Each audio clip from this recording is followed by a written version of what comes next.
Hi guys, we're here to talk about noisy garage doors. I'm Jack with Local Garage Door Pros, Tampa, Florida. So there are a few major components that can make your door really loud and noisy. First are your rollers. Your rollers can cause friction at a few points on your track, and broken plastic or steel rollers can cause a lot of noise.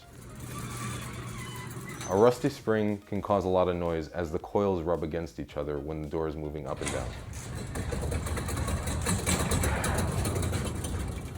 The end plates. The end plates turn the shaft, and if they're rusted or broken, they can also cause a lot of noise on your door. Last is the garage door opener. A loose chain, broken gear, or screw drive unit all can cause a lot of squeaking when the door is traveling up and down. Any issue with your garage door can be easily diagnosed and repaired by our professionally trained technicians. We warranty our work and are proud to provide great service and 100% customer satisfaction. Call Local Garage Door Pros today for a quick, professional garage door service.